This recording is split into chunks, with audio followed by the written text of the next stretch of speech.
오늘은 여러분들에게 아주 잘 알려진 예수님이 물 위를 걸으시는 사건과 맞물려서 마태만 유독히 기록한 베드로가 물 위를 걸었던 사건과 또 물에 빠지는 사건을 그려내고 있습니다. 오늘 이 사건이 던지는 마태의 시각에서의 의미는 뭘까? 여러분, 1800년대 초에 사진기가 발명이 되죠. 그리고 나서 늘 사실화를 그때까지 정밀하게 그렸던 화가들이 큰 충격을 받아요.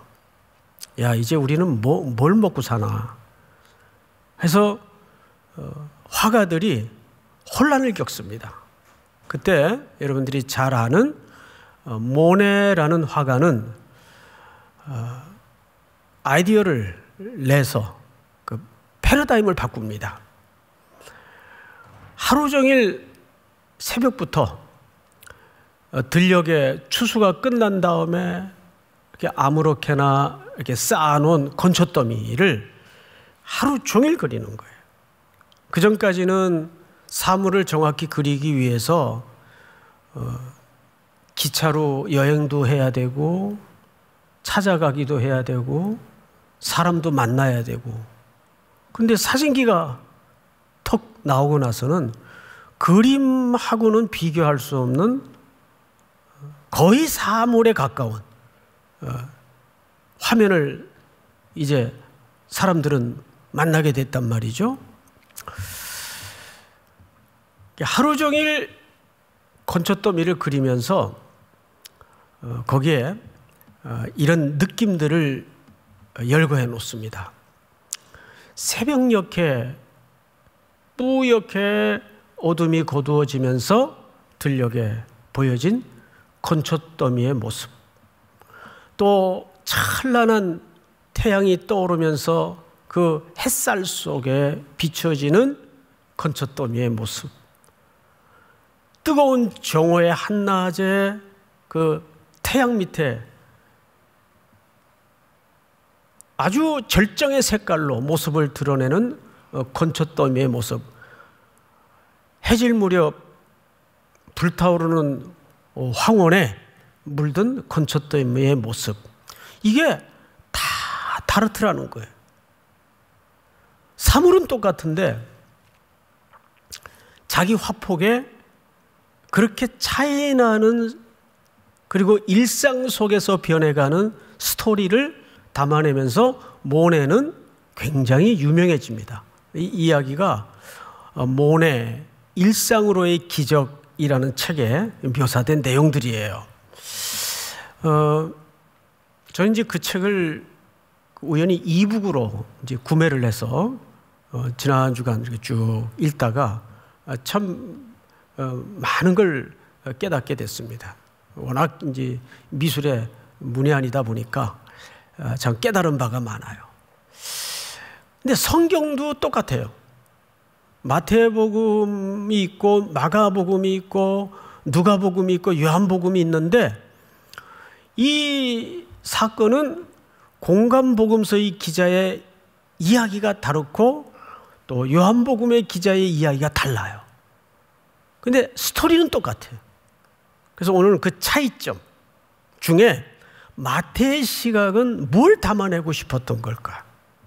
뭘 독자들에게 강조하고 싶었던 걸까를 주로 찾아서 또 우리가 만나는 시간을 갖도록 하겠습니다. 우리 마태복음 14장 첫 절 22절을 좀 볼까요? 예수께서 즉시라는 표현이 있죠. 근데 이 표현이 오늘 전체 본문에 몇 번 등장을 하는가 봤더니 3번씩이나 묘사를 담아놓고 있습니다. 어디쯤 있나? 27절을 볼까요? 예수께서 즉시, 그렇죠. 30절에도 바람을 보고 무서워 빠져가는지라 이렇게 돼 있어요. 그리고 31절에 보니까 예수께서 즉시. 근데 여러분, 공통점이 뭐죠? 이 즉시라는 표현이 등장할 때마다 세 차례 다 누구의 행동을 묘사한 겁니까? 예, 예수님의 행동을 묘사한 거예요. 주체가 예수님이에요. 예수께서 즉시 어느 때마다 제자들과 그 제자들이 만난 상황이 긴박하고 절박할 때마다, 즉시라는 표현은 뭐죠? 시차 없이 곧바로 그 뜻이에요. 곧바로. 표현의 의미를 보면 저는 이 간단해 보이는 표현 하나에 사실 굉장히 은혜를 받았어요. 이 단어가 뭐 이렇게 은혜가 되나. 근데 여러분, 이 단어를 통해서 이 예수님의 동작을 묘사한 표현을 통해서 제가 은혜를 받았던 대목은 이 부분입니다. 아, 그렇구나. 예수님은 내가 절박할 때보다 예수님도 절박한 게 아니라 예수님이 더 절박하시구나. 내가 절실히 뭔가를 필요할 때보다 예수님이 동일하게 절실하신 것이 아니라 나보다 더 절실하시구나. 여러분 믿습니까? 이것이 즉시라는 표현 속에 예수님이 제자들에게 보여주고 싶은 예수님의 놀라운 행동이었어요. 그래서 제가 우리 3부 예배 때마다 푸사 얘기를 자주 하는데 오늘 다 푸사를 바꾸세요. 즉시로. 그 단어를 볼 때마다 쾅쾅 은혜가 되지 않아요? 그렇구나. 내가 긴박하고 너무 힘들고 너무 절실할 때마다 주님은 내가 긴박하고 절실하고 절박한 것보다 더 주님은 절박하시고 누구를 향해서? 나를 향해서. 그 다음에 이제 들어가십시다. 예수께서 즉시 제자들을 어떻게 하셨다고 되어 있죠? 제초가사 이렇게 되어 있어요. 제초가사.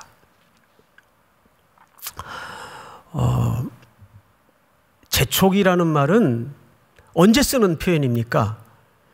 예를 들어서 엄마들이 집에서 아이들을 요즘 뭐 이렇게 많이 만나잖아요. 하루 종일. 근데 엄마가 재촉해요. 이렇게. 예, 이제는 좀 앉아서 이제 과제도 하고 좀 숙제 좀 해라. 공부 좀 해라. 그러면 지금 이 아이는 뭔가 지금 딴짓을 하고 있다는 거예요. 그렇죠? 그래서 재촉이라는 표현은 엄마가 자기의 본론의 목적대로 아이들을 이끌고 가려고 할 때 재촉을 하는 거예요. 그리고 이면에는 그 대상이 될 수밖에 없는 아이들은 지금 딴짓에 몰두해 있는 경우가 게임을 한다든지 그렇단 말이에요. 그러면 예수님이 여기서 이 재촉을 누구에게 하시고 계세요? 제자들에게. 그러면 지금 제자들의 생각과 마음의 어떤 품은 계획과 의도들은 지금 예수님의 의도와는 지금 간격이 떨어져 있다는 겁니다. 딴짓에 지금 몰두하고 있다는 거예요. 조금 더 들어가 볼까요? 그러면 무슨 딴짓을 하나 그걸 우리가 좀 알아야 되겠죠. 보십시다. 22절을 보면 자기가 무리를 보내는 동안에 배를 타고 앞서 건너편으로 가게 하시고. 자, 여기 예수님이 제자들을 제쪽에서 빨리 배들 타고 저 건너편으로 먼저 가 있어라. 자기가 뭐 하는 동안에? 무리들을 보내는 동안에. 이 무리들은 지금 어떤 무리였어요? 우리 지난주 설교 내용이 뭐였습니까? 오병이어의 역사였어요. 그리고 그 기적을 제자들이 경험했고 당연히 청중들이 다 지금 이 아무것도 없는 들판에서 겪었어요. 그런데 오늘 마태는 기록하지 않는 기록 하나가 요한복음의 같은 사건에 기록이 되어 있습니다. 뭐냐 하면 저희들이 임금을 삼으려 하사. 누구를? 예수님을. 그러니까 이 무리들은 그 기적을 경험한 다음에 제자들과 함께 어떤 마음을 서서히 갖게 됐는가 하면, 야, 이분이야말로 우리의 허기와 우리의 가난을 틀림없이 해결해 줄 수 있고, 그 정도의 능력이라면 철권의 정권인 로마 정부를 가볍게 제압하고 우리 독립을 꿈꾸던 바로 그 정치적인 메시아, 그 메시아일 수 있겠다. 이분이야말로 우리의 왕이 돼야 된다. 이런 시도나 도모가 있었어요, 없었어요? 있었단 말이에요. 그걸 예수님이 아셨어요. 예수님이 지난주에 오병이어의 역사를 펼쳐 보이셨던 것은 자기는 하늘에서 내려온 생명의 떡이요, 그 떡은 으깨어 부서져 백성들을 영원히 살리는데 쓰임받도록 십자가에 죽기 위해서 오셨다는 것을 설명하는 사건인데, 신학적 오해를 갖게 됐어요, 무리들과 제자들이. 그래서 이들은 서로 붙여놓으면 그 일을 더 크게 증폭시키거나 도모할 우려가 있습니까, 없습니까? 있단 말이에요. 틀림없이 있단 말이에요. 그래서 이들을 분리시키는 겁니다. 그래서 너희들 빨리 배 타고 바다 건너편으로, 거기가 게네사렛이죠? 가 있어라. 내가 이 무리를 보낼게. 분리시켜 놓는 거예요. 또 한켠에 우리가 이런 생각도 가능하겠죠? 만약에 제가 모시고 다니던 선생님이 이런 어마어마한 역사를 일으키고 구름대같이 청중들이 모여서 송택은 이런다면 그 따르던 제자들이 얼마나 으쓱하고 그 크기, 청중의 규모에 도취되고 싶거나 그런 마음이 있었겠습니까? 그걸 일순간에 거품을 빼버리고 분리시키는 겁니다. 이게 아주 중요한 문제예요. 그러니까 뭐든지 사람이 따르고 사람이 모이고 하는 것이 꼭 선은 아니에요. 그건 물거품 같은 것입니다. 자, 그 다음에 어떤 행동을 취하는가를 보세요. 23절 우리 한번 같이 읽어볼까요? 23절 시작. 무리를 보내신 후에 기도하러 따로 산에 올라가시니라. 저물매 거기 혼자 계시더니. 네, 예수님은 따르던 무리도 보내고 측근의 제자들도 배 태워서 건네고 외롭게 홀로 산에 올라가셔서 뭐 하셨다고 돼 있죠? 기도하셨다고 돼 있어요. 그런데 마태는 이 예수님과 산에 대해서 매우 많은 기록을 유난히 기록해 놓습니다. 몇 가지 제가 샘플만 그냥 쭉 말로 설명을 드릴게요. 우선 첫 번째로 마태복음에 우리 5장서부터 공부했지만 예수님이 산에 오르사 앉으셔서 모여든 청중들에게 뭘 설교하셨죠? 유명한 산상설교, 그리스도인의 황금률이라고 하는 산상설교를 산에서 하셨어요. 그리고 그 백성들은 산에서 말씀을 받아요. 이건 전형적인 출애굽의 재현이에요. 이스라엘 백성들이 구원받고 나서 홍해를 건네자마자 도착한 산이 어느 산입니까? 시내산이에요. 그리고 모세가 그 시내산에 올라서 하나님께로부터 직접 뭘 받습니까? 율법을 받아요. 말씀을 받아요. 그러니까 예수님은 택한 백성들을 운영하시고 통치하시 하나님의 나라의 윤리를 이 산에서 설명하십니다. 두 번째, 산에 올라 마태복음 12장에 보면 많은 장애인들을 고치세요.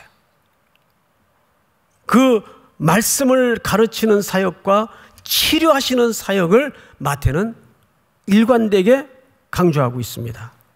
또 세 번째는 마태복음 17장에 보니까 몇 명의 제자들을 데리고 산에 올라서 변형된 모습을 보이십니다. 유명한 변화산의 사건이에요. 얼마나 좋았던지 여기다 초막셋을 짓고 그냥 삽시다 할 정도로 은혜로운 경험이었어요. 근데 그 순간 산 아래는 어떤 일이 벌어지고 있었나요? 귀먹고 말 못하는 불에도 넘어지고 물에도 넘어져 귀신에게 제압당했던 한 아이를 아버지가 남겨졌던 제자들에게 데려왔어요. 이 아이를 좀 어떻게 해 주십시오. 별별 수단을 다 동원해도 그 병든 귀신 들린 아이를 고치지 못했습니다. 그때 예수님이 산 위에서 내려오세요. 어떤 현장으로? 귀신이 지배하는 현장으로. 근데 오늘 그림이 정확하게 같은 그림이에요. 볼까요? 본문을 보십시다. 24절. 배가 이미 육지에서 술이나 떠나서 바람이 거스림으로 물결로 말미암아 고난을 당하더라. 자, 이 현장은 바다입니다. 바다. 여러분, 성경에서 바다는 죽음을 상징하는 공간이에요. 그리고 계시록 13장에 보면 바다에서 뭐가 올라옵니까? 용에게로부터 고난을 부여받은 못된 짐승이 올라와서 신성모독이라는 이름표를 붙이고 누구를 공격하기 시작하죠? 성도를 공격하기 시작합니다. 그래서 이 바다라는 공간은 유대인들의 이해 속에는 죽음, 두려움, 공포, 어둠의 세력이 지배하는 곳,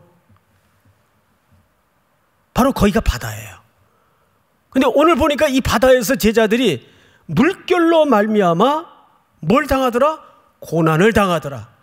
이걸 산에서 기도하시던 예수님이 아시고 그 산에서 내려오세요. 산에서 내려오세요. 기독교는 산에만 있으면 안 돼요. 우리 중고등학교 때 여름에 겨울에 수련회 가죠. 수련회 가면 너무 좋아요. 청년부 때도 이제 수련회들을 많이 해요. 거기서는 하여간 다 밥 해주지. 여러분, 이 남의 밥 먹는 게 참 맛있어요. 그런데 우리 여성분들은 자기가 다 밥을 해 먹어야 되잖아요. 그래서 남자분들이 가끔은 아내들을 외식을 시켜야 돼요. 그 짧은 순간이 얼마나 여성들에게는 깊은 행복감을 주는지 몰라요. 그런데 예수님께서 산에서 내려오셔서 그 바다 가운데 고난을 받고 있는 제자들에게 도착하십니다. 근데 오실 때 어떻게 오셨어요? 철복 물 위를 걸어서 오셨어요. 그게 무슨 뜻일까요? 여기에 이제 신학적 담론을 우리가 이해해야 되는데, 죽음을 지배하고 어둠의 세력과 권세를 지배하시는 하나님의 아들로 오시는 거예요. 그런데 이 맹꽁이 같은 제자들이 그걸 뭘로 이해했죠? 유령으로 봤어요. 유령. 말이 유령이지 귀신이다 소리치는 거예요. 귀신이다. 근데 여러분, 그게 이상한 겁니까? 그러면 저나 여러분 같으면 그때가 제일 어두운 밤인데, 밤 사경이니까 새벽 3시가 이제 넘어가고 있는데 아무것도 안 보이는 칠흑 같은 바다에 저 위에서 희끄무른 게 철벅 걸어오는데 어느 제자가 아이고 예수님이시네요, 할렐루야 그러겠어요 여러분? 예? 저 같아도 기겁을 했을 거예요. 저는 또 이 수영도 못하는 데다가 물을 너무 무서워해요. 너무 물을 정말 물은 무서워요. 여러분, 물에 빠져 죽을 뻔한 경험을 갖지 않고는 말을 하지 마세요. 저는 물에 죽을 뻔했던 게 딱 2번 있었어요. 한 번은 배 타고 가다가 풍랑을 만나서 어느 섬에 어느 목사님 따라 들어가다가 죽을 뻔했어요. 진짜 거짓말 안 보태고, 이게 배라면 배가 파도 위에 떠밀려 가는데 파도가 치면 배가 이렇게 서요. 실제 배가 이렇게 서요.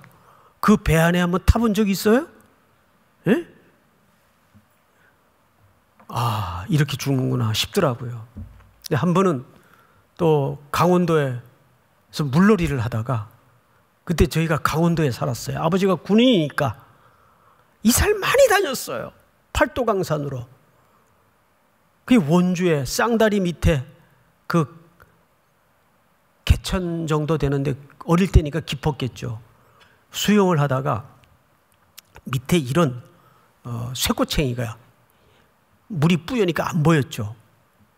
그리고는 거기서 동네 형들하고 놀다가 뭐 이렇게 섬찟하게 지나가요. 여기가 이렇게. 아마 제가 그 당시에 살이 통통했으니까 살았지, 예? 삐쩍 말랐으면 이 갈비가 다 드러났을 거예요. 그 나와 보니까 여기가 열어져 있는 거예요. 이쪽이. 지금도 이 세월이 오래돼서 어느 쪽인지 지금 모르겠는데 그 이런 흉터가 있어요. 그래서 제가 어디 가든지 옷을 잘 안 벗어요. 예. 자, 그런데 그렇게 물을 무서워하게 됐는데 진짜 어둠의 바다예요. 얼마나 무섭겠어요. 귀신이다 소리쳤어요. 자, 그런데 성경을 잘 보십시다. 예수께서 즉시 이르시되, 여기서부터 따라합니다. 안심하라. 나니 두려워하지 말라. 이 세 단어를 기억하세요. 자, 저를 보시고 안심하라. 나다. 두려워하지 마라. 여기에서 여러분 판단에 제일 중요한 단어는 어느 단어일 것 같습니까? 자, 안심해라. 나다. 두려워하지 마라. 어느 단어가 제일 중요할 것 같아요? 에? 나다. 이젠 눈치들이 빨라가지고 예, 그 단어가 사실은 오늘 전체 이야기의 절정의 단어입니다. 이 단어는 용법이 그 유명한 에고 에이미, 나는 나다 그 뜻이에요. 나는 나다가 히브리 말로는 여호와, 여호와는 이름이 아니에요. 하나님의 존재에 대한 설명이지 이름이 아니에요. 하나님은 이름이 필요 있어요, 없어요? 없어요. 여호와라는 말은 I am that I am. 나는 나다. 누가 너를 보냈냐 그러면 제가 뭐라고 대답을 할까요? 하나님하고 모세의 대화죠. 그러니까 하나님이 나는 여호와라. 그 말은 에고 에이미, 나는 나다. 근데 이 말이 왜 중요하냐 하면 지금부터 여러분들이 잘 들으셔야 돼요. 나는 나다라는 말은 예수님이 자기를 설명하기 위한, 자기 이름을 쟤들이 물어보니까 나야 나 이렇게 설명에 대한 반응으로서의 대답이 아니에요. 이 말은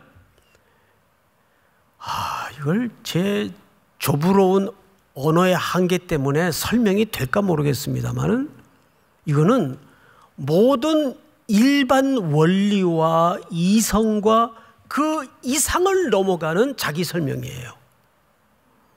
그러니까 이걸 뭐라 그래? 레벨이 다르다는 말도 부족해요. 차원이 다른 거예요. 나는 나다. 나는 하나님이다 그 뜻이에요. 피조물에 연결된 어떤 것과도 나는 독자적이고 독립적이다. 나는 너희들이 생각하는 이 모든 물질계 이상의 어떤 주이다 그 뜻이에요. 창조주이다 그 뜻이에요. 나는 나다. 근데 우리가 이 언어 속으로 들어갈 수 있어야 돼요. 이 나는 나다라는 주님의 설명 안으로 들어가면 우리의 이해와 삶의 원리가 어떻게 달라지냐 하면, 조금 내가 남들보다 비교해서 뒤처지는 거, 남들보다 비교해서 조금 잘난 거, 이거 아무 의미가 없어져요.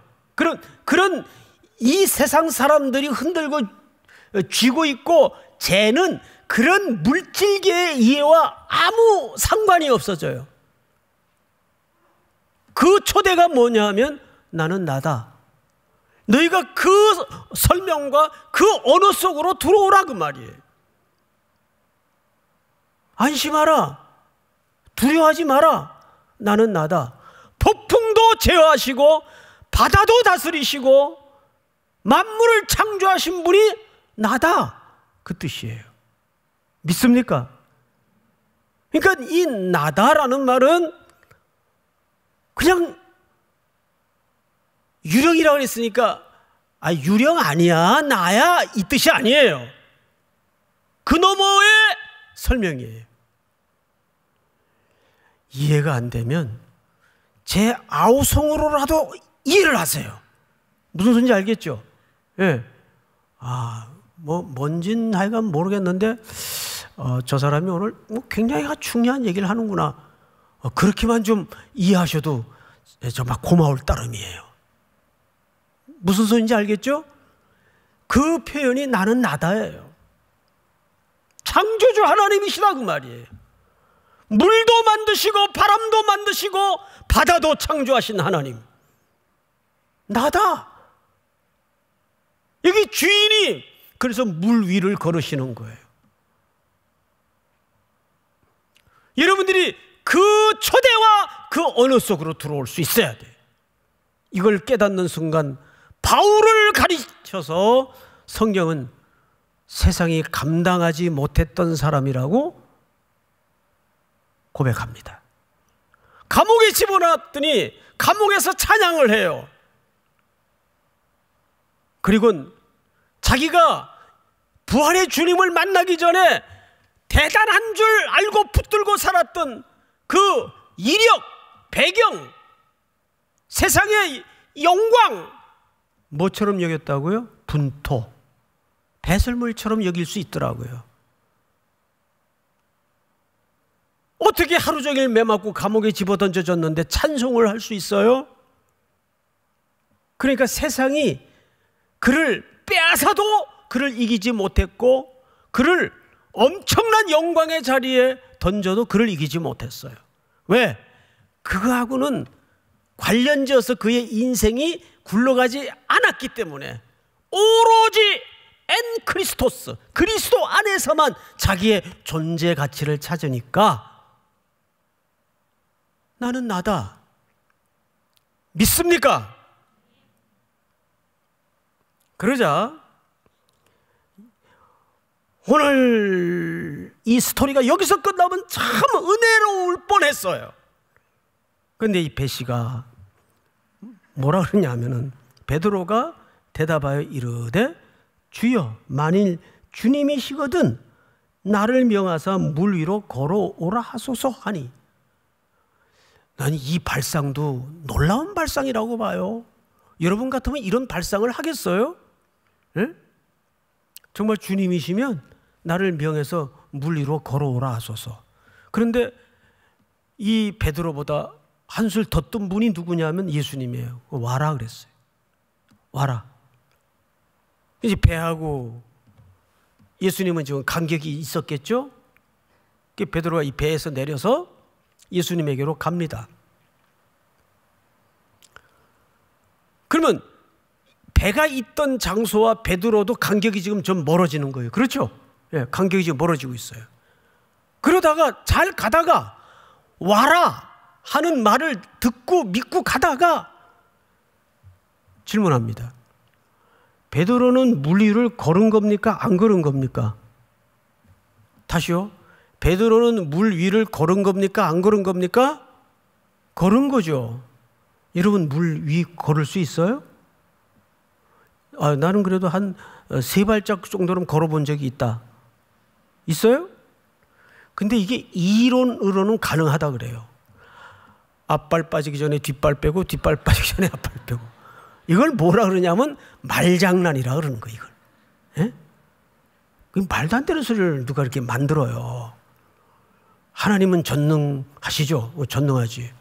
그러면 하나님은 자기가 들 수 없는 것도 만들 수 있습니까? 말이 안 되는 말장난들이 많아요. 자, 어쨌든 베드로는 물 위를 걸어갔어요. 걸어가다가 뭘 보고 빠졌나요? 바람을 보고 무서워 빠져가는지라 그랬어요. 바람. 바다를 공포에 휘몰아 놓는 풍조를 얘기해. 풍조. 세상의 풍조. 야, 비트코인 반토막 났대. 이런 소문들. 야, 요즘 주식 안 하면 돈 벌 길이 어디 있냐? 부동산 투기 안 하고 주식 안 하면 돈 벌 길이 어디 있냐? 이게 풍조예요. 이게 바람이에요. 바람. 바람. 무서운 바람이에요. 지금 청파동이 제일 핫하다 그래요. 어디 떠나지 마세요. 응? 용산. 제일 뜨거운 동네입니다. 여기가 지금 핫플레이스예요. 여기가. 그런데 바람을 보고 무서워 빠져가는지라. 그 바람의 위력 앞에 베드로는 그냥 곤도박질합니다. 그런데 성경을 보시면 몇 절을 보시냐면 32절 배에 함께 오름에 이렇게 돼 있어요. 앞을 보세요. 배에 어떻게 올랐어요? 누구와 함께 올랐다는 얘기예요? 예수님과 함께 올랐어요. 그러면 빠졌던 자리에서 간격이 이미 조금 멀어진 배까지 예수님과 함께 걸어서 배에 올랐다는 얘기예요. 그러면 실질적으로 베드로는 몇 번 물을 걸은 겁니까? 2번 걸었어요.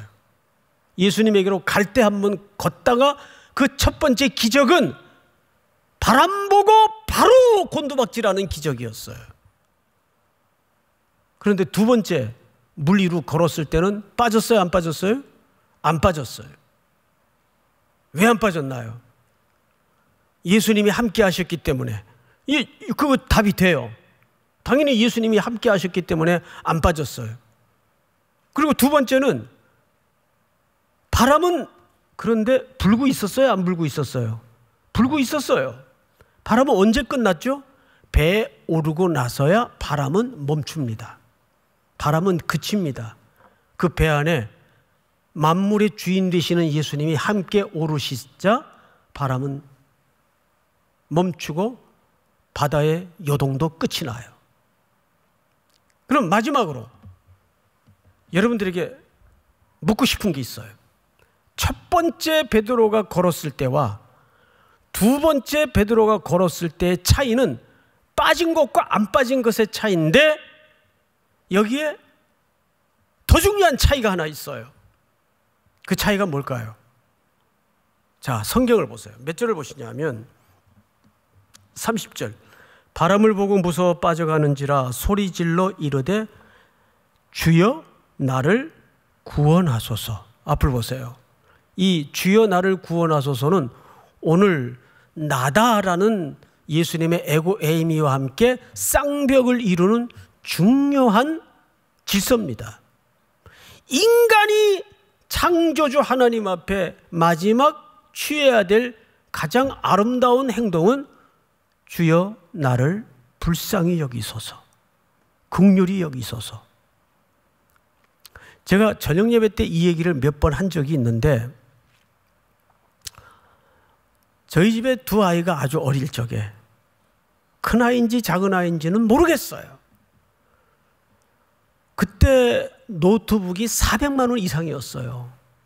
90년대니까 어마어마하게 비쌌어요.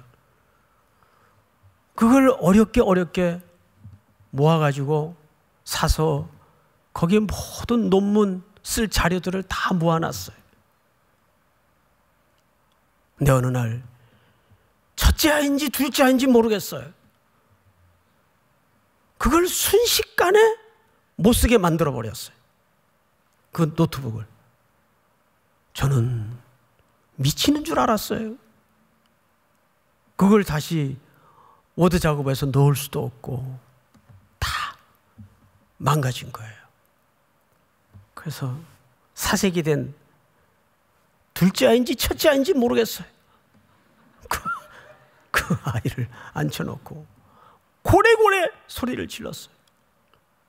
너 이게 얼마짜리인지를 아냐? 걔가 어떻게 알아요? 에? 이제 뭐 한 3살, 4살 그럴 때인데 어떻게 알아요? 너 이 안에 뭐가 들어있는지 알아? 걔가 어떻게 알아요? 그런데 표정을 보니까 아빠 얼굴이 자기 짧은 인생에 한 번도 보지 못한 표정이에요. 거의 집어삼킬 듯한 사단의 얼굴을 하고 자기를 야단치는 그 아빠를 본 적이 없어요. 그러자 야단 맞던 아이가 얼굴이 슬그머니 붉어지고 실룩거리기 시작하더니 왕 하고 터뜨리면서 제품에 달려들었어요. 그때 제가 저리 가! 그랬겠어요? 내가 누구예요? 아버지란 말이에요. 아버지, 아빠! 그걸로 끝났어요. 아이고, 무서웠지? 다시는 그러지 마라. 그거 끝난 거예요. 그때 저는 그 아이에게로부터 아주 큰 교훈을 받았어요. 그래, 수백만 원이 아니라 수천만 원짜리라도 아버지 품에 달려들면 그걸로 된 거지. 하나님이 우리를 향해서 그러세요. 오늘 이 베드로의 사건 속의 백미는 베드로의 절규예요. 주여! 내가 지금 죽게 됐습니다. 나를 살려주세요.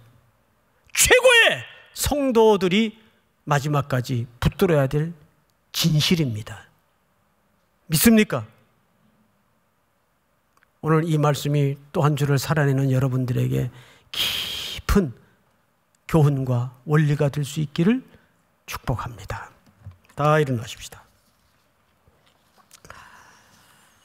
평화 그 사랑의 물결이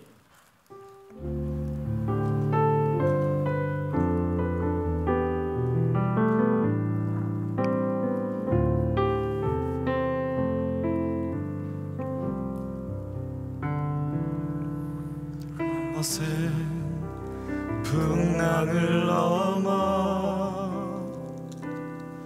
주가 걸어오시네. 내 눈주를 볼 때 상황을 넘어 평화가 내게 임하네. 삶의 파도를 넘어 파도를 넘어 주가 찾아오시네. 내 눈주를 볼 때 생각을 넘어 평화가 내게 임하네. 평화 평화 평화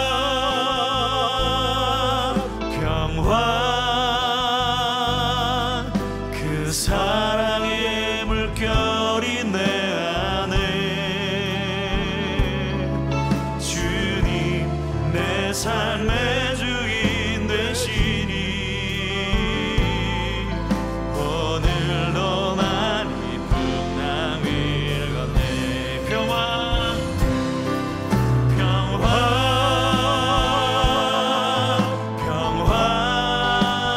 그 사랑의 물결이 내 안에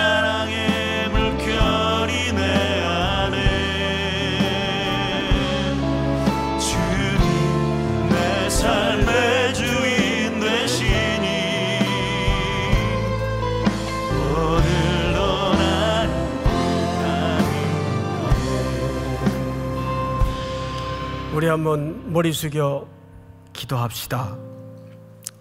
여러분, 이렇게 기도해 주세요. 그렇습니다, 주님. 우리는 아직까지 신앙이 내 중심으로 운영이 되기 때문에 나는 나다라는 주님의 초대 앞에 혼란을 겪고 있습니다.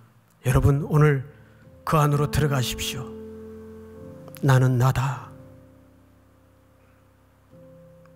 그리고 우리가 하나님 앞에 내놓아야 될 언어는 주님, 나의 간절함, 어떤 필요보다 더 절실하시고 간절하신 주님을 믿습니다. 나를 불쌍히 여겨 주시옵소서. 우리 한번 주여 부른 다음에 소리내어 통성으로 기도하십시다. 주여!